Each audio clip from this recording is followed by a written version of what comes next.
Thank you for listening to Stoop Kidz, a Hey Arnold podcast. This week, we are absolutely thrilled to be joined by a very special guest, perhaps the most special guest. He's written, produced, animated, and created many widely beloved works over the years, though he is perhaps, especially within our circle, most well known for bringing Hey Arnold into the world. Joining us in the booth today is Craig Bartlett. Craig, thank you so much for being here today.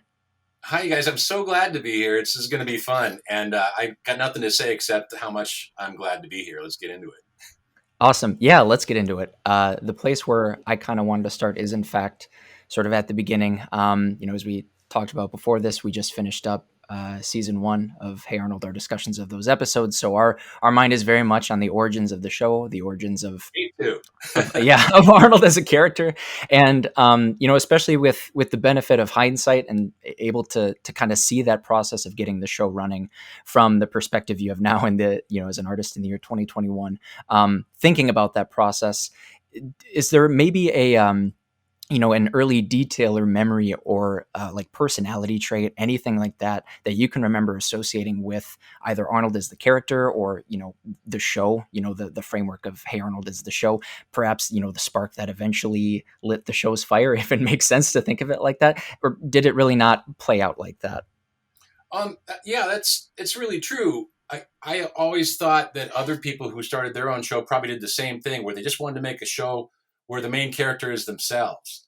And if even if it's not a human or something, it kind of like it can be kind of your avatar. It's the character that you can occupy. And so Arnold was just like I thought, what was it like to be a child? And what did it feel like to be a child was specifically what I was going for. And I thought, well, stuck in church and there's a really boring hymn is going on. I mean, or sermon is going on, and daydreaming, sitting at the window at school and just looking outside and Craig, what? And I was really that kind of kid. I was a big daydreamer, and so yeah, it was. I made Arnold was my avatar, and it really helped to convince, because I think that's really what the job is of a show creator or a showrunner, is you got to convince everybody. You got to make everybody, yeah, this is worth doing. We're going to do this.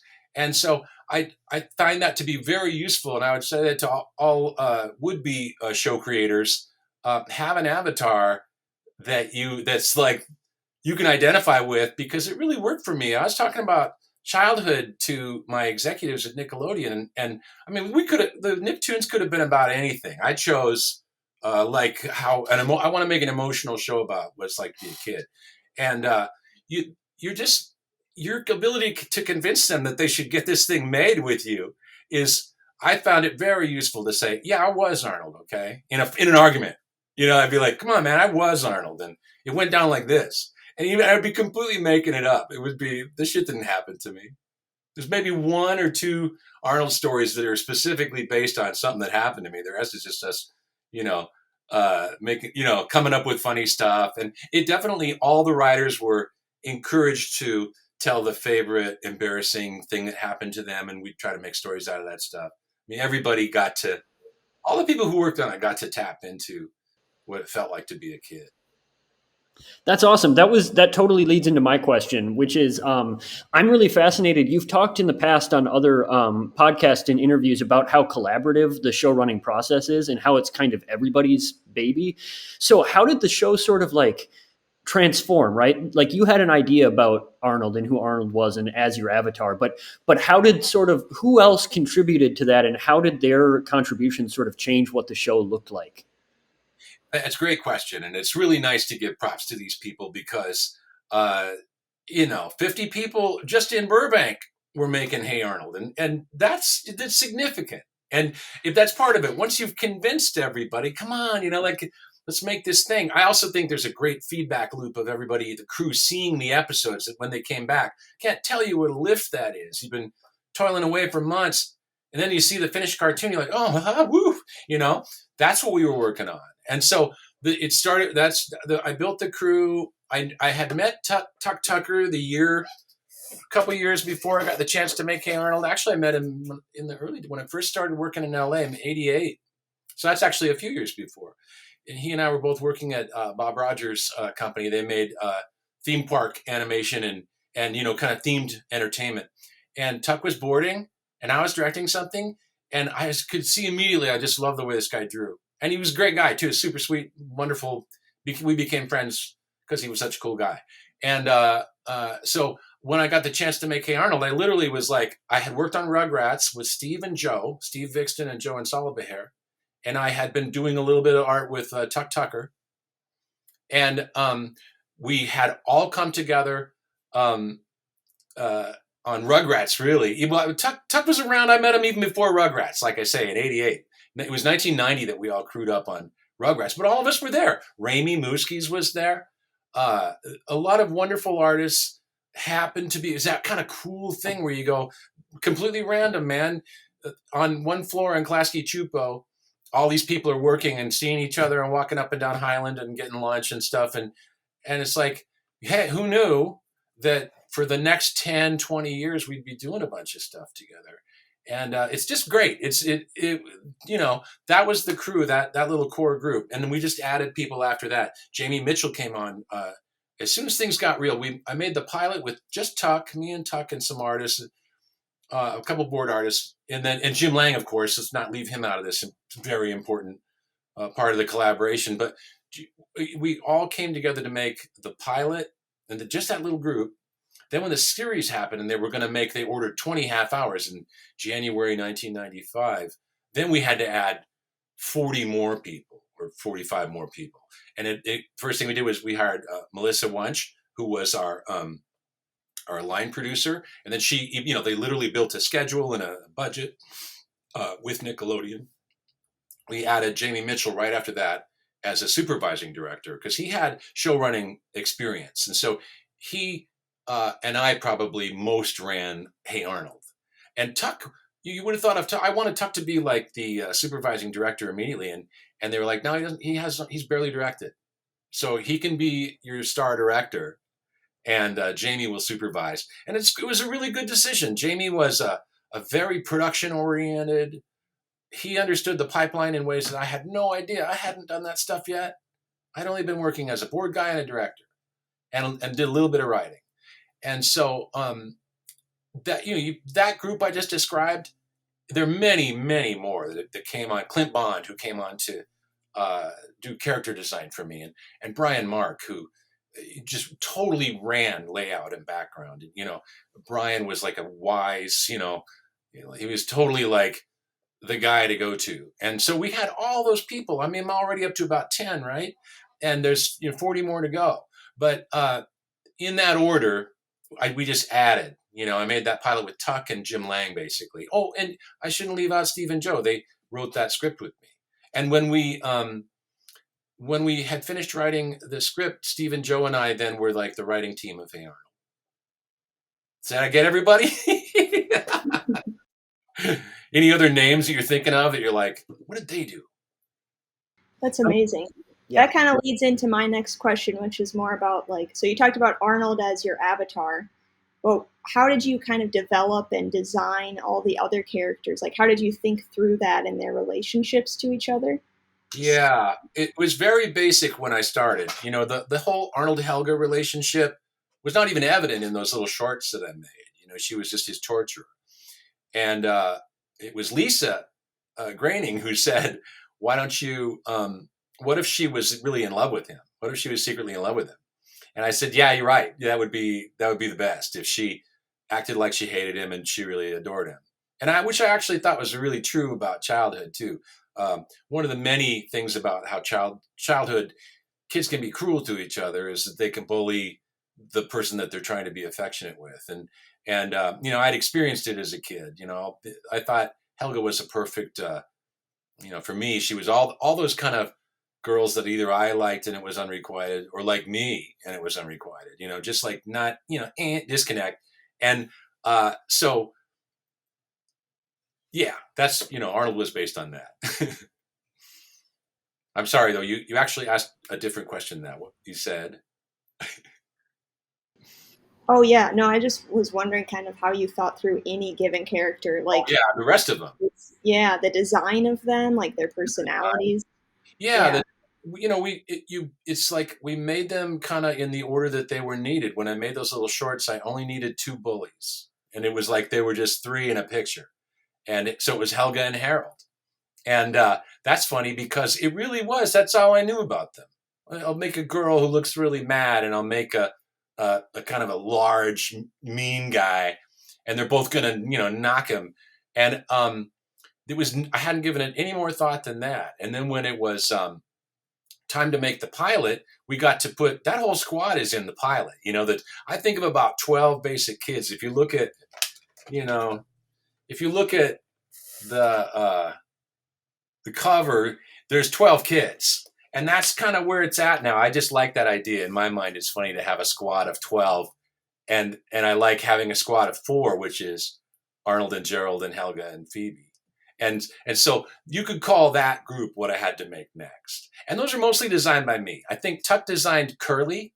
Hilariously, he designed Curly when we were making the pilot, and he was like, I ran out of ideas, so I just put like a bowl cut on Helga's face, on Helga's head. And so if you look at Curly, it's basically Helga in drag in a black bowl cut, and those. I mean, of course, what makes Curly is the opaque glasses, so you never get to see what he's thinking, and it's true, he still looks that way today. And I love the way this is really fun for me to do Arnold art now, which I made a poster that's going to come out for the 25th anniversary for Nick, and I do this kind of package design for them too, and I really appreciate that. I love having it me still being the designer if I choose, right? And of course, I delegated 95% of the design of Hey Arnold to others. But that 5% that kicks it off, like, designing that squad for the pilot, and I don't know, some of the key designs of season 1. I love that aspect about design too, where in the comfortable setting of a crew of 50, there's people ready to take even the dumbest little sketch you make and turn it into a design, which I often would do. When we made every episode, we would table read the script. It would create the recording draft. First, we'd have a table read draft where everybody read it and played the characters, and then we'd get jokes from that, and we'd write a recording draft with the jokes added and the cuts made. And sometimes, if it was a terrible script, it would be very different after the table read. But anyway, my point is, when we were doing table reads, I would literally go, well, it'd be cool if in this scene, and then on the back of the page, I'd draw the set and kind of try to do a little layout for them, or a character design, like some of the first season. Well, actually, through the whole show, probably I'd maybe just draw like, what if he looks like this, and give it to Clint, or somebody, and that's how we did design. So there was a lot of wonderful, like, off the cuffness about it too, and it was super cool to see. Once we got into season 1, the character design was being taken over by Clint Bond and Jerry Richardson, the late great Jerry Richardson. Shout out to him, he's a fantastic guy. Those guys would draw, like, there was a big crowd. They had to draw crowds, and they had to draw many characters. I think the Jolly Ollie Man, I might have done the first Jolly Ollie Man, but probably Jerry, and so on. There's a lot of characters that you're just, man, once we got into production, we were doing hundreds of everything.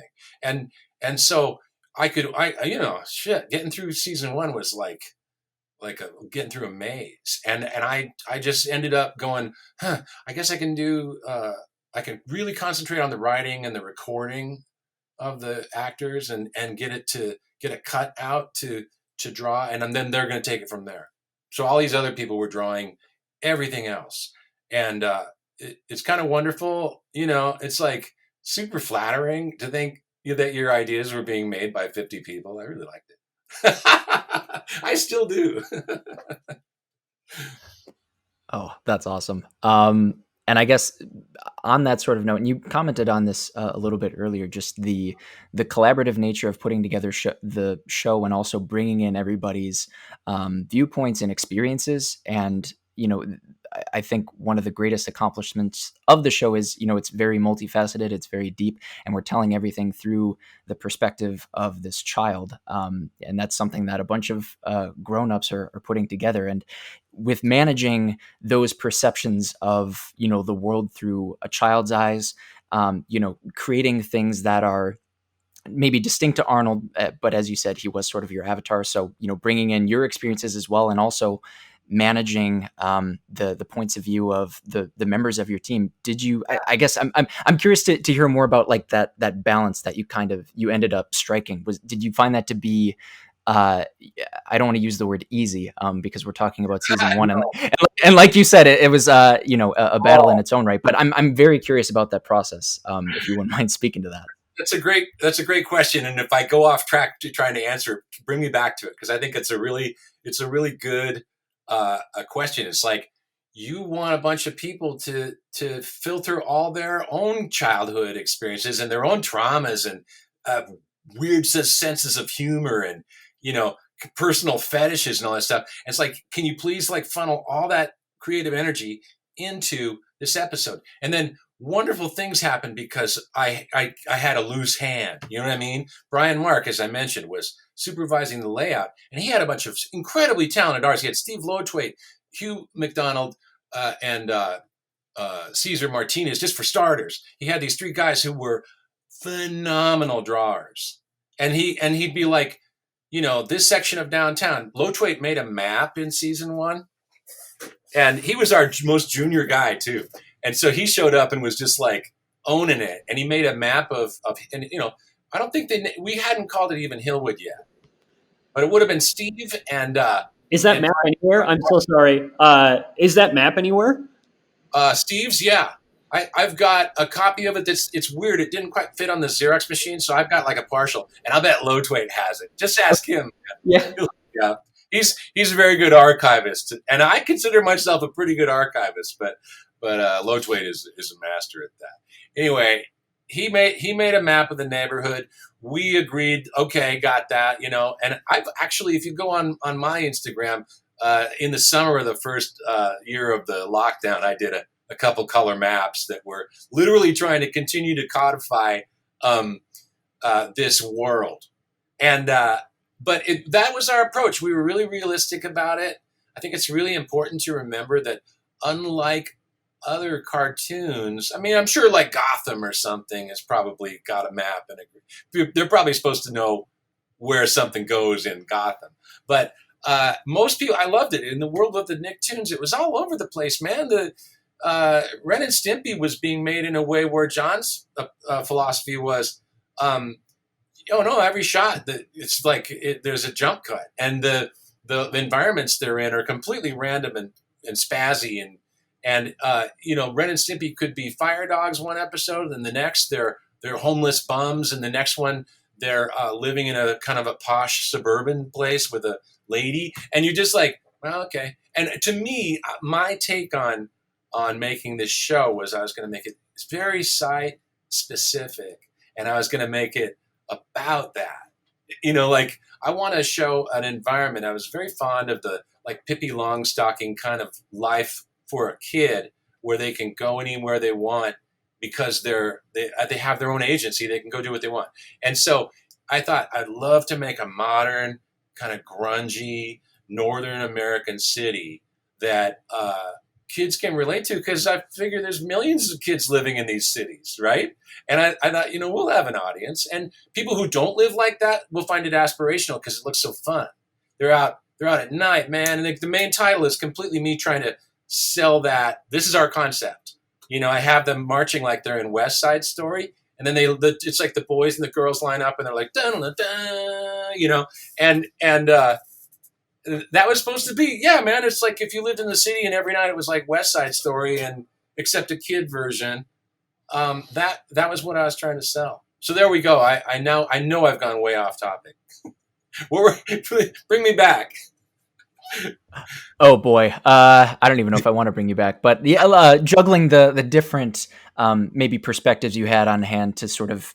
Right. It's your avatar, but it's sort of everybody else on your team is potentially bringing something different to the table. Yeah, and it's just like to me, it's like sand pouring through your hands is the time and energy that you have to get these things done. And you're in the time that you got, I'm going to put as much energy as I can into this thing and this thing. And the rest of it's going to have to be okay. And I would look at stuff, and I had an approval process where I would stamp approved by me.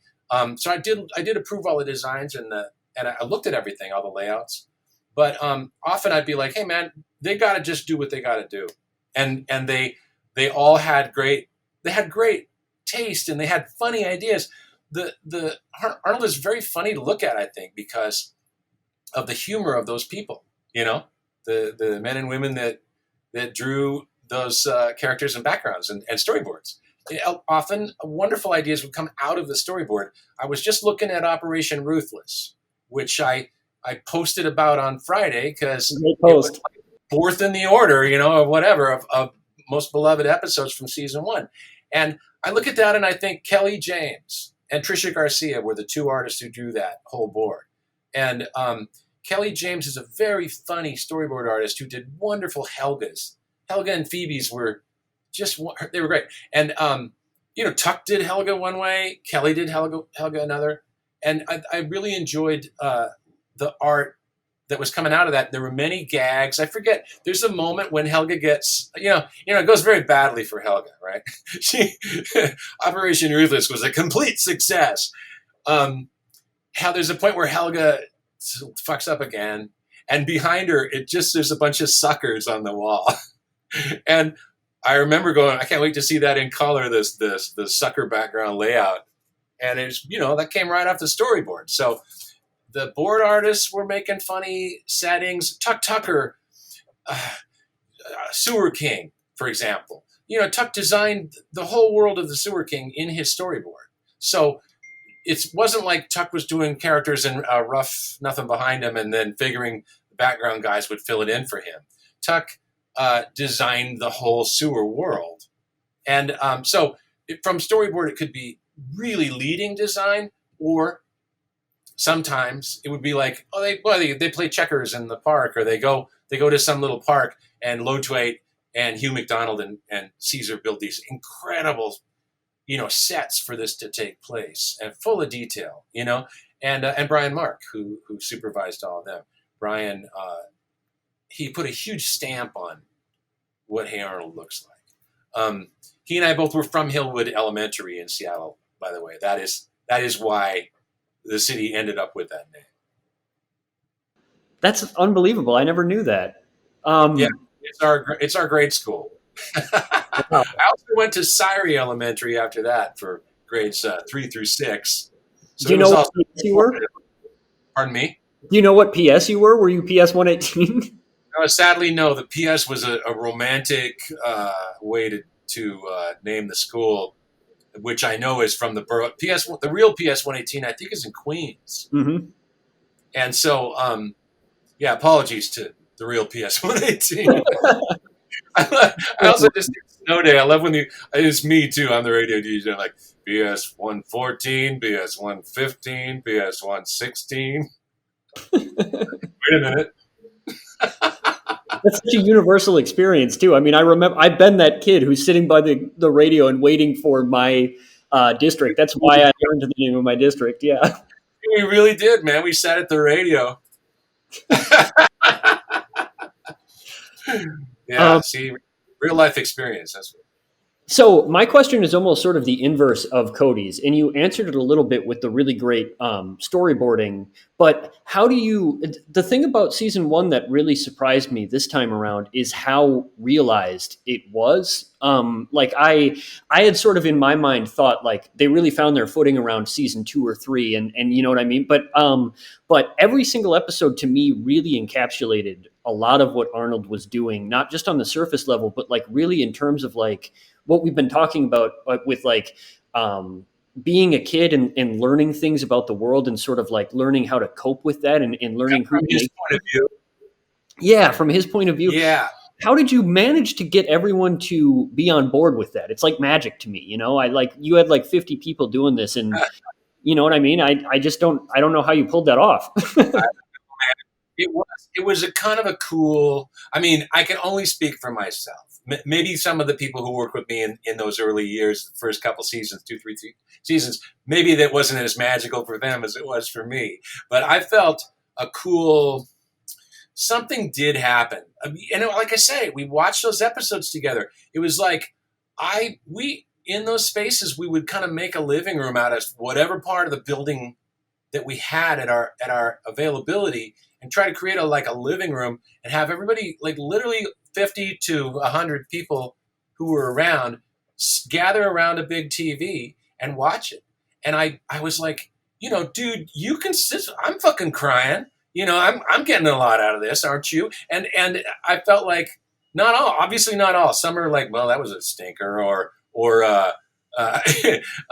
it wouldn't be about those kind. It wouldn't be about crying. But like when it was a big one, like the Christmas show.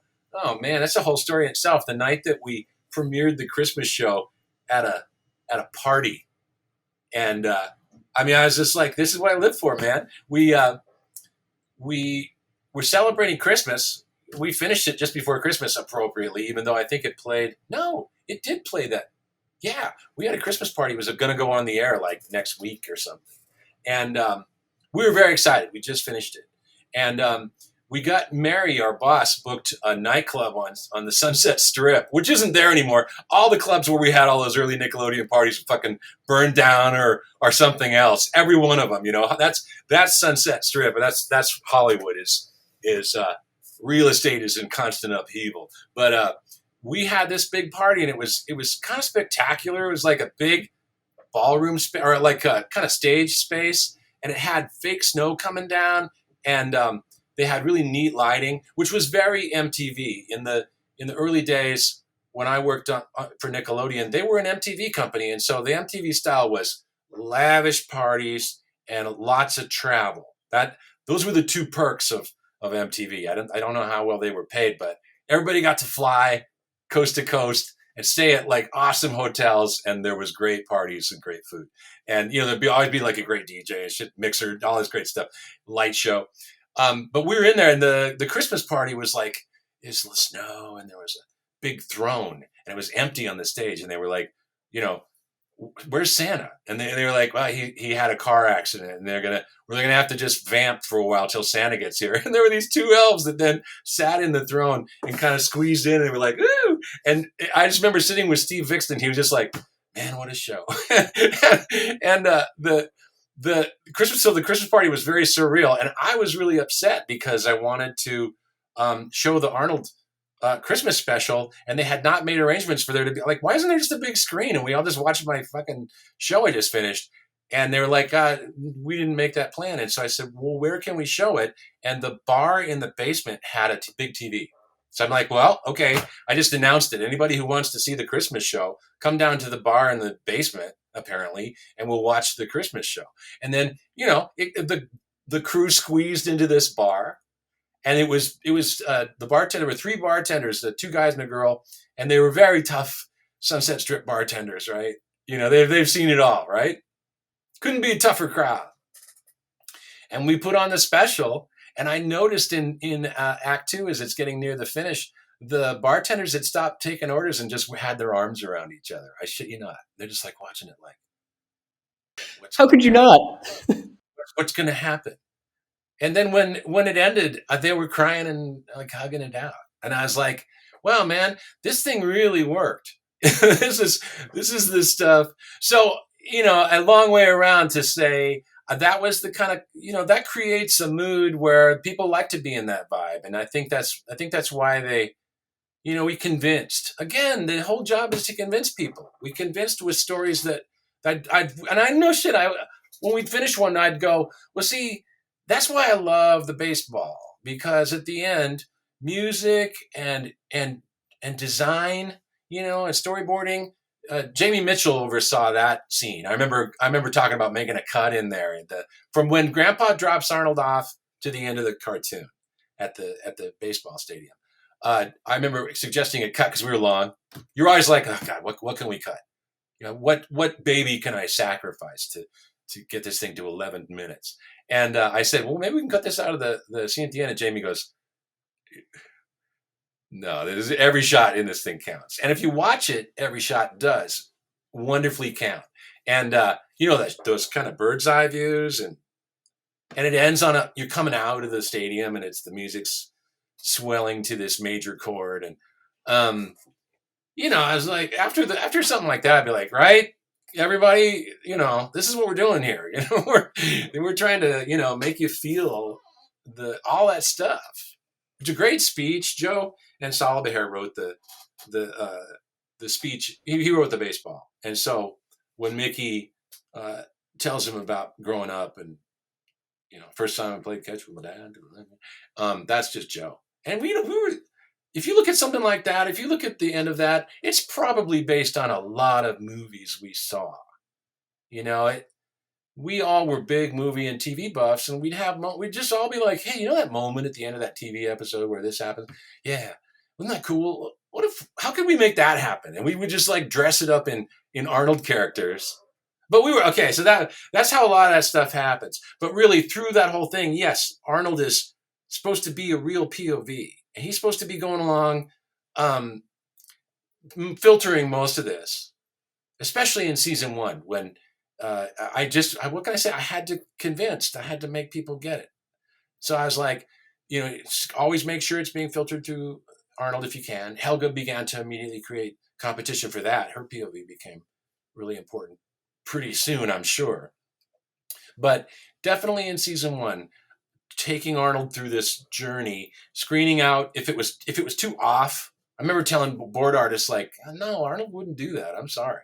Let's just not do this scene. And they'd look at you like, God, I just worked all week on that. But you're like, no, man, Arnold wouldn't be cruel like that, or Arnold wouldn't, be tough like that. And so, yeah, there's a little bit of that kind of where you feel like you're having to trim back the impulses of others. But I think they were great. They really grokked what I was trying to do, and were convinced by the early episodes that were great. There were, some of them I didn't like, but some of them were great. Like I love, some of those endings. I love that whole field trip. Arnold feels bad, like at the middle of the cartoon. He's got about 6 minutes to go, and he's feeling bad. And I think that's, when as soon as I saw that, I was like, I love this. I just love what's happening. He goes up to his room. All that saxophone takes over. He's going up to his room, and he's laying on the bed, on the sofa, and really feeling shitty. And I love that. And I was like, we got to do more of these. And I think people, they just got it. The crew felt the same way. And it is amazing. I agree. It's amazing that you can get 50 people. I was very lucky, I think. It was a wonderful creative time, 1995. Just like cool stuff was happening. I'm not saying it isn't happening now. I think really cool stuff is happening all over the place all the time. But, we're talking about this. Man, that's so cool. I think we all kind of feel like Arnold at the end of the baseball meeting Mickey Kaline right now. But yeah, so I know we've all too listened to quite a few of your interviews, and I'm wondering if there's anything that you haven't really been asked in an interview about Arnold that you just really want to talk about. That I haven't been asked. I mean, yeah. I have been the lucky, recipient of really a lot of questions about Hey Arnold. I think that I love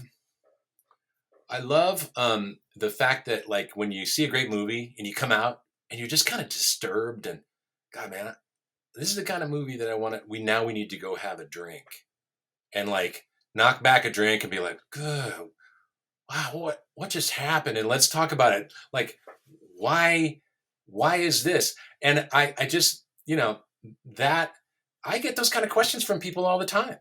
People really that were struck by it, and they want to know. I don't know. Like, I'll give you an example. I do love when there is a story behind something, and somebody asks me, "Is there a story behind that?" And I'm like, "Oh God, there is." Mr. Wynn. I was interviewed just a couple weeks ago about the whole Vietnamese community really loving the Christmas special because of the way Mr. Wynn is portrayed and how it's his POV for the very first time. They said that ever that the war in Vietnam was shown from a Vietnamese perspective, which I find that, who knows, I don't know, maybe, but and how kind of cool that was. And so the question that came out of it that I was really glad to be asked was, what was it like to make that with the Vietnamese cast? We had Hip Tai Lee playing Mai, and Bowen Coleman, our old pal, making Mr. Win. And what was that like? And it was so fun. It was fun because Steve had a really neat idea. Steve was a good guy for the out there idea. You know, Steve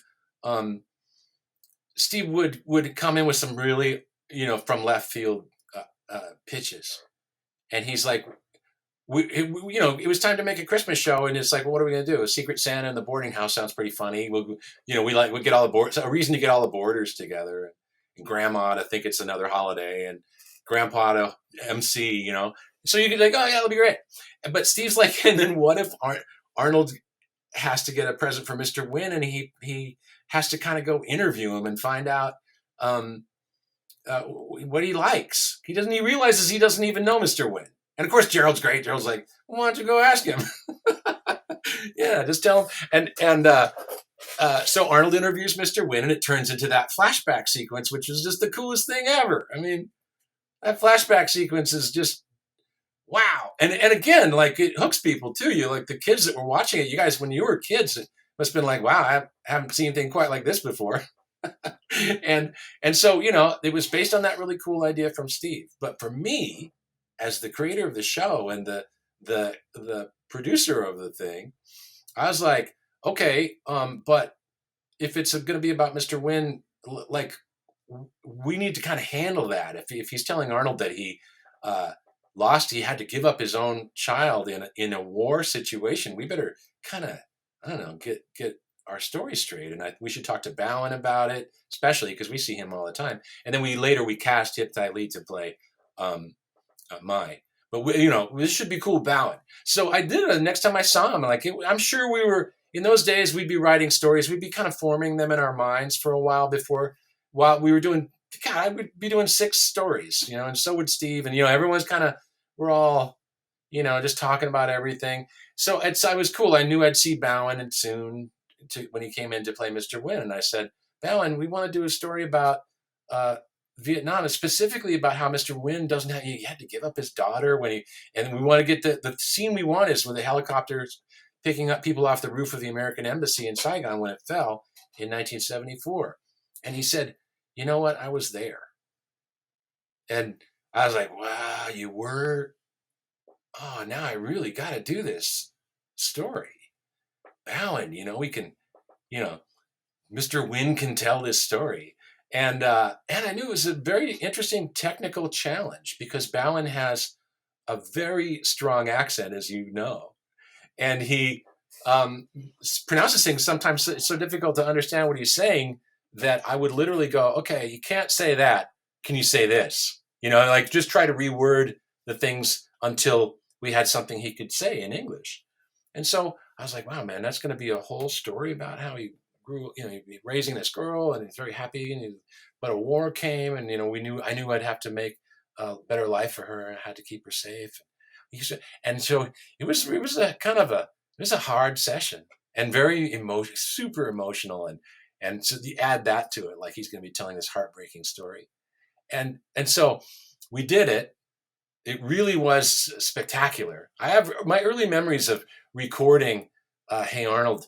We were in a big stage in Burbank. It was called Horta Editorial. It was a big cement, huge interior with these dusty old curtains that were super long. And in one corner was the Foley stage, like a tiny area with like sidewalk and gravel and like little noisemakers in a box. And the kids were always like, hey, man, we're like, get out of there. Get out of get away from that Foley stage. Get over here. And anyway, I always remember those early sessions. The baseball speech from Mickey Kaline, just like in the dark. And the same with Bowen. It was very dimly lit in there and kind of magical. And, it was great. It was like showbiz too. Like it was this old funky Hollywood stage where you make TV. I mean, I loved all that aspect of it too. I was like putting on my headphones and, making TV. And but Bowen giving that speech, I was just like, oh God. And I remember crouching down and getting really small because I didn't want my crying to like interrupt the flow. So I remember trying to kind of shrink down to nothing and just be literally a fly on the wall to hear, Bowen tell that story. And there were many of those, and that was some of the magic we were always trying to make. Like, can we make something that like a performer will just kill?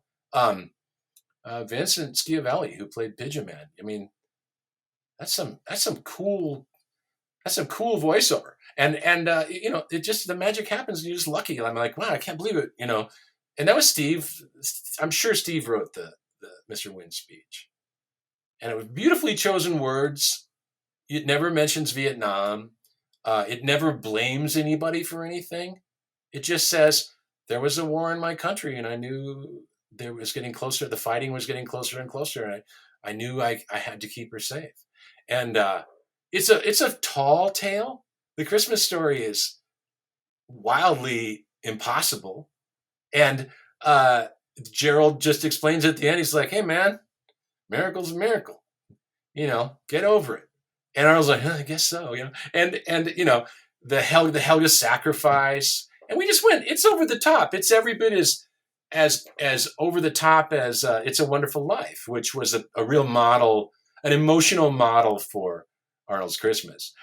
We wanted it to be like, oh my God, there's angels and magic and snow falls on cue, and Lang's music completely reinforcing that with really lush, cool soundtrack from Lang. And so, we just, it's ludicrous stuff happens, but it's completely acceptable. It's one of the things I love about cartoon making is that live action TV kind of can't get away with the stuff that cartoons readily dish up. I would just say my rule was, this is magic realism. We're doing something that looks and sounds quite realistic, but it's also never not something kind of magic going on. And the Christmas Show is just like a stellar example of that. When the magic happens in the Christmas Show, it's because it's really good, man. Jamie directed that, so Jamie needs a lot of credit for that. Tuck and Kelly, and really, in fact, that's right. It was our last episode of season 1, so everybody kind of got to work on that. So it's also kind of a best of our board team, and everybody knocked themselves out. What can I say? They'd had drank the Kool-Aid by then, and were completely on board. That's unbelievable. I mean, it sounds like your enthusiasm and the sort of spirit of the show was so infectious that it sort of like transcended your individual. That's kind of the through line for the whole show, though, right? Is like that Christmas special is so emblematic of what the whole show is doing, right? Which is like the magic that is possible, right? When you. I think in your discussion about the Christmas Show, I think you guys were talking about Arnold's kind of spiritual journey that he goes on in that story. And I was like, dude, that's a deep cut, because I don't know how many people really get what Arnold's doing as he kind of despairs. That scene where he and Gerald are say, well, I guess I didn't do it. Which, by the way, I wrote that scene. And it's funny, too, because we were like, oh, my God, he's got to lay out his pipe. He's like, at that crazy government building. And, that Mr. Bailey guy, he's saying in that speech where he's like, I'm out of ideas. I guess we failed. And so it has to have that stuff in it. And I remember Steve going, you write it. I also wrote the scene that she says to Bailey on the stairs when he's going to get in the cab. Yeah. And again, Steve was like, it's great too. It was great. All of us working together. Jamie was going, you guys, we need a scene. It needs to be, she needs to make a speech there. That should be a moment that leaves you hanging. And what's Bailey think? And how Bailey kind of stops and he turns, and it's like he's going to get in the cab. And so that would be the kind of glue at the end of putting the episode together, where we're like, it's got to have this. And so I wrote that one too. But Arnold's spiritual journey, just to get back to that, he even when he's failing, to make a difference and he can't, he still has this tremendous kind of like spirit. He goes and lays in bed and he just looks up and he flashes back on Mr. Wynn's story. And I was really trying to make it like as if that would move Helga somewhere, you know? And it's that connection between him and Helga is meant to be like in Downtown as Fruits, the first time she goes like, Arnold, and you like pull out. And then, did you hear something? Because Arnold heard it, you know? Arnold's in a cab miles away, or he's in the back of the grandpa's driving, and Arnold's like, did you hear something? And Gerald's like, no, you know, and that's all funny, right? It's all meant to be super funny, but it's also meant to be laying down the pipe that Arnold is literally, this is his show. Arnold's like magically connected to everything. And, you know, sometimes we've failed at that. I'm sure there's plenty of dumb, you know, handlings of how Arnold is kind of like really, you know, he's like a little Buddha. And that's an example. When all has failed and Arnold is laying in bed, he can't sleep. He hasn't even taken off his clothes. He's just laying in bed looking out the skylight like, fuck. But it's supposed to be like It's a Wonderful Life. Arnold's like literally like, you know, broadcasting some kind of good vibe. And you know, he and Helga have some kind of connection. You know, they're soulmates. Yeah. I can't remember whose turn it is to ask a question. Do you guys have questions? I would love to ask a question about Helga, if not. Sure, go ahead. Yeah, I think you should go for it. Yeah, I mean, we've talked a lot about Arnold, and I mean, selfishly, Helga is my favorite character by far. I think she's the best thing, maybe one of the best characters ever made. Just to geek out, sorry. But where did the other half of that come from, right? Like, I mean, we've talked about the sort of Buddhism of Arnold, right? And how he is connected to everything, and he sort of wills this better world into effect. But Helga's sort of like the engine that makes that happen, right? Or like she wants that to happen. I completely think so. Please continue. Where did the idea of Helga come from, right? I mean, like how did that develop? Because I think she's as realized as Arnold is, right? And so like were they developed in tandem, or did like you said she sort of came later? Yeah, Arnold came first in the sense of who he was. Everybody else filled in each character kind of helped fill in the rest of the kind of storytelling tropes that you need. I mean, I really wanted him to have a super cool best friend. Then Helga's and Harold were apparently these foes, and the great suggestion that Helga be actually secretly in love with him. Now it's filling out, and we just kept building our way out from there. But Helga, it was in that pilot, which I wrote with Steve and Joe. In the pilot, it's all laid out. And I love looking at pilots of my favorite shows and seeing, did they get it? Was everything set up in the pilot? Like Breaking Bad, for example, it completely sets up everything the wonderfully at the end of an hour. You're like, I'm in. And it's got all this stuff he's going to have to go through. But in the Arnold pilot, we saw that Helga secretly loved him. Then we were set. We were off to the races. When we got the series pickup, we're like, yeah, there'll be tons of stories of unrequited love, which I was pitching as childhood is about unrequited love.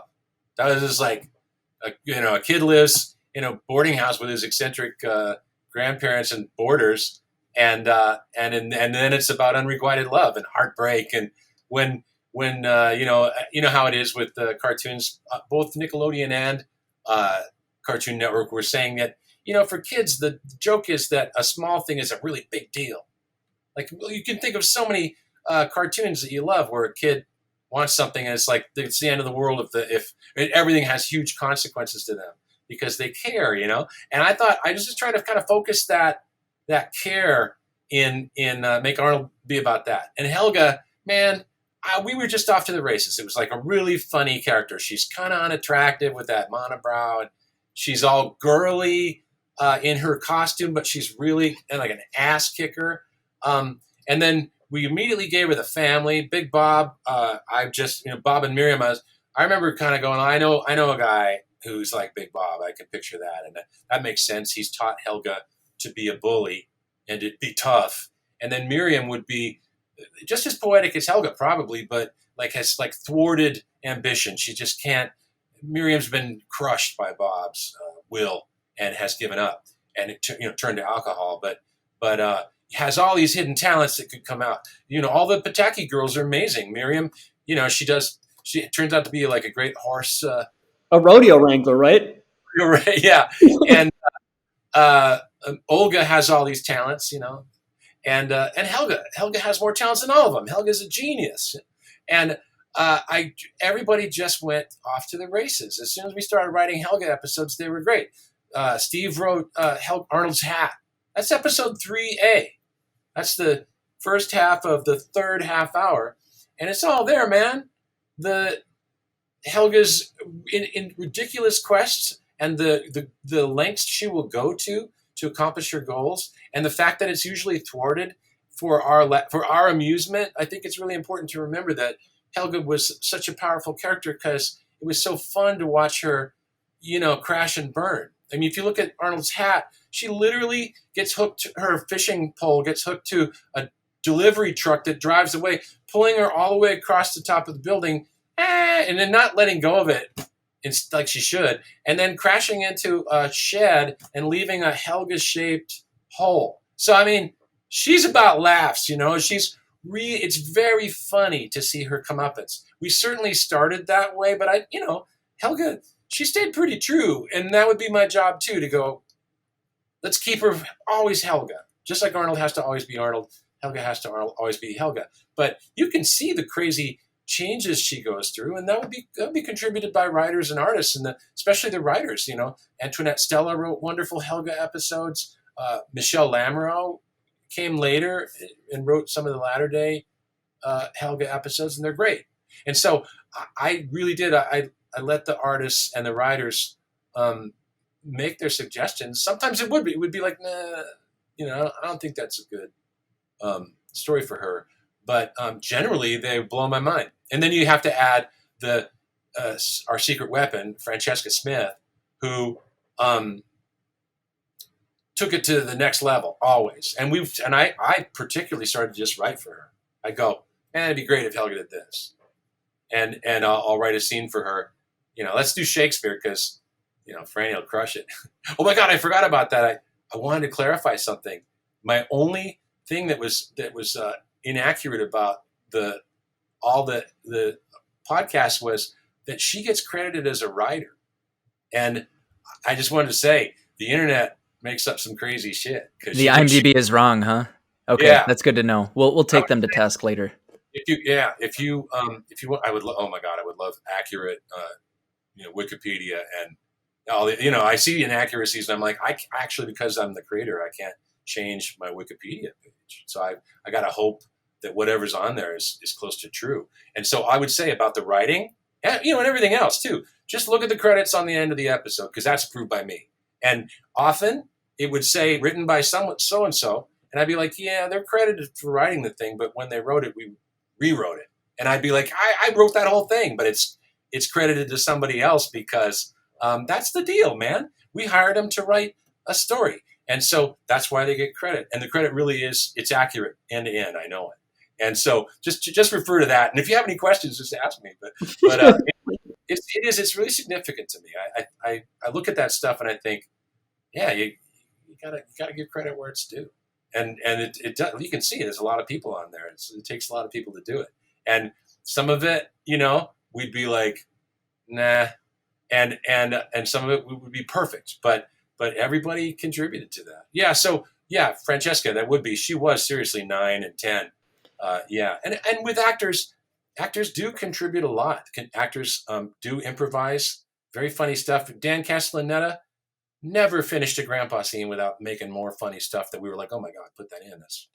The actors, and Francesca, man, she was such a great improviser and so fun to work with. And the collaboration between us was enormous, but she was an actor and the other people were the writers.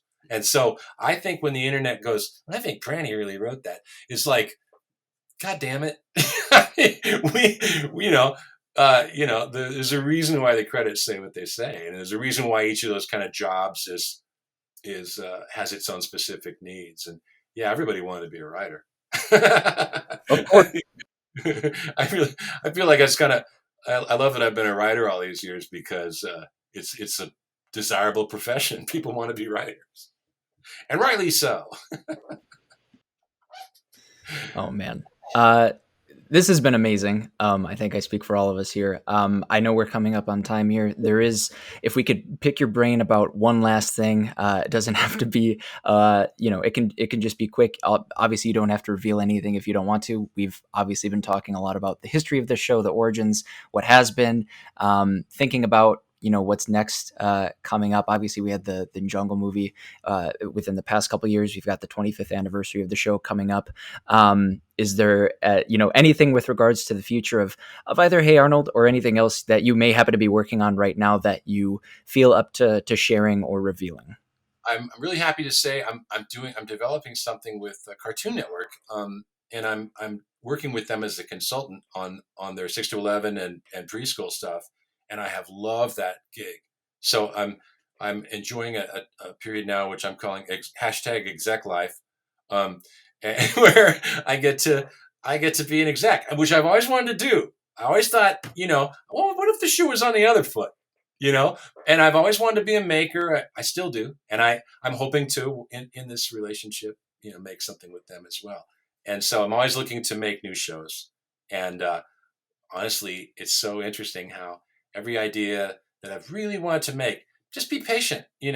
At some point you may, and that would apply to all of them. Arnold, I first created Arnold in '88, and it was '96 that it went on TV. That's 8 years. Dinosaur Train, I had the idea for dinosaurs on a train that would be like chocolate met peanut butter to kids, and I had that idea at the God, I don't know, it was about 16 years and before I literally watched my little boy when he was 3 putting dinosaur families on his toy trains and going, there goes a dinosaur family. I was like, man, you made a show where dinosaurs were on a train. You have every kid, and so, but that was like a great, like a really good idea, and I always thought it would be amazing if I got to make it before somebody else thought of it. And so, 16 years later, and then Ready Jet Go is the space show, like an alien who comes to live on in your cul-de-sac, and kind of set it in Washington State and make it kind of a NASA facility and have it be about the astronomy.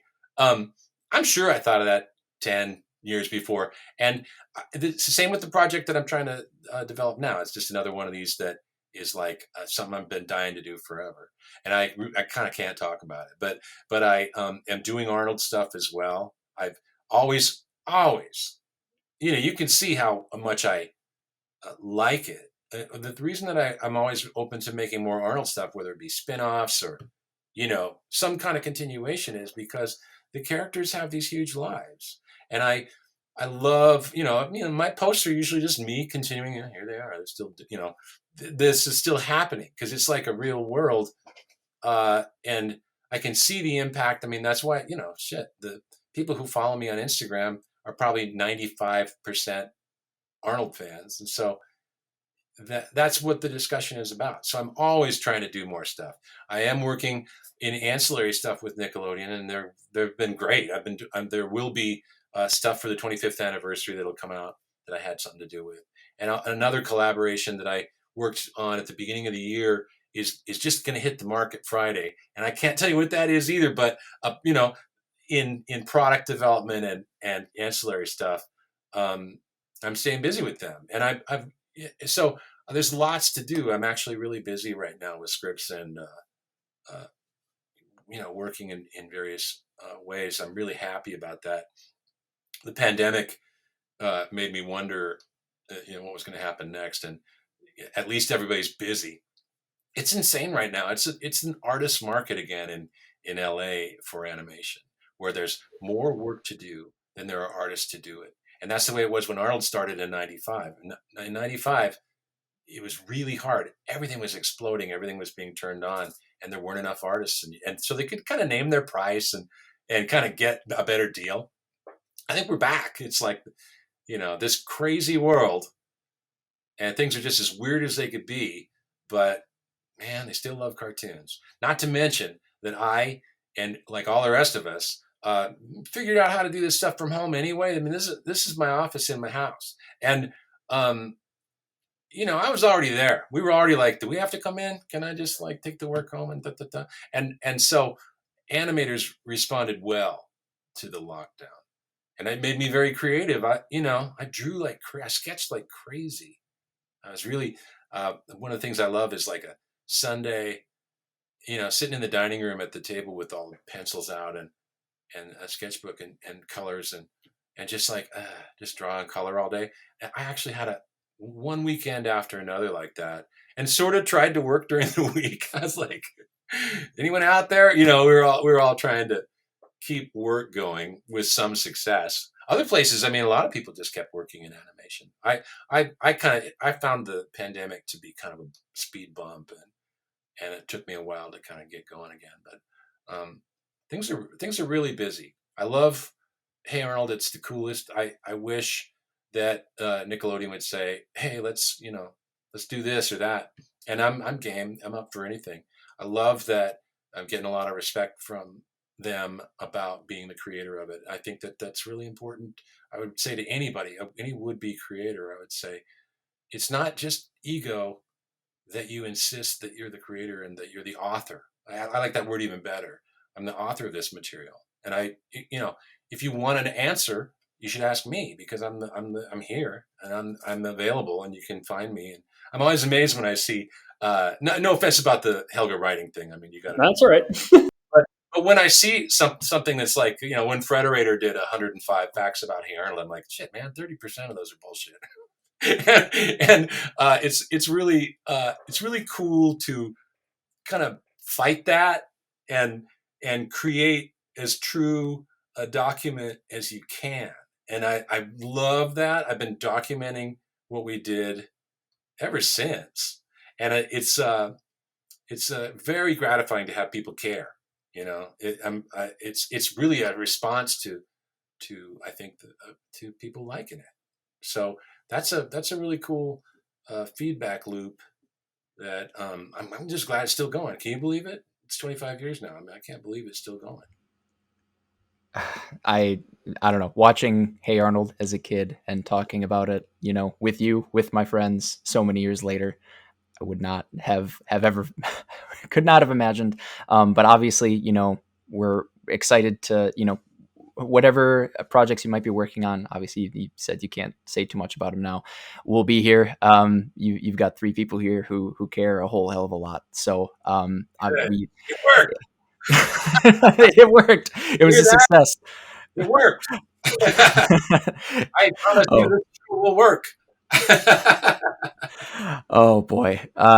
Craig, I cannot overstate how thankful we are to have you here today. Thank you so much again for stopping by our humble stoop, as it were. I guess anywhere that you maybe want people to find you, keep up with you online, social media, anything like that you want to plug? Instagram. That's the only account I still belong to Facebook, but I've given up on it because it got so weird. That's fair. So I just post on Instagram, and it is, it's definitely tailored to the interests of my followers. It's all about Arnold, and and I do it's just for fun, and then I'll slip in some other odd thing, but really, and this times are perfect for me.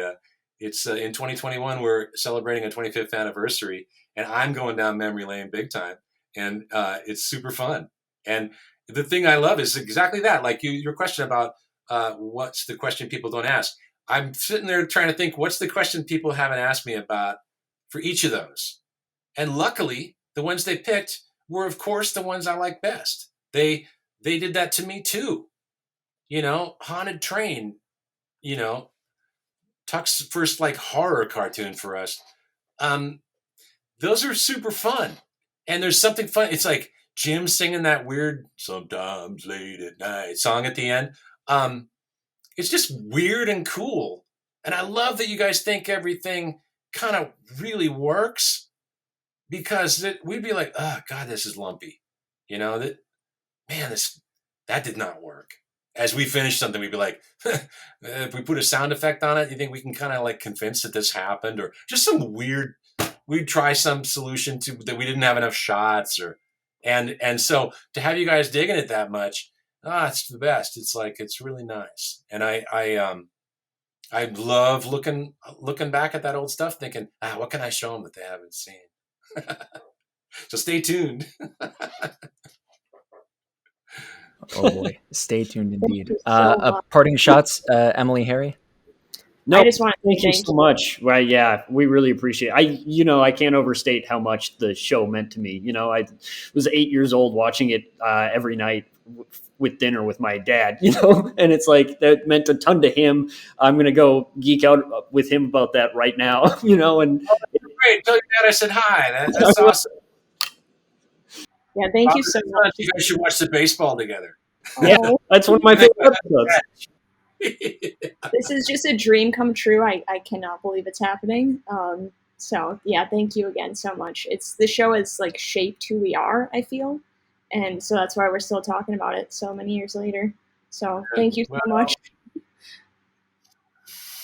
Yeah, it's great. Lucky me. Really Lucky cool. you. Yeah. And you guys.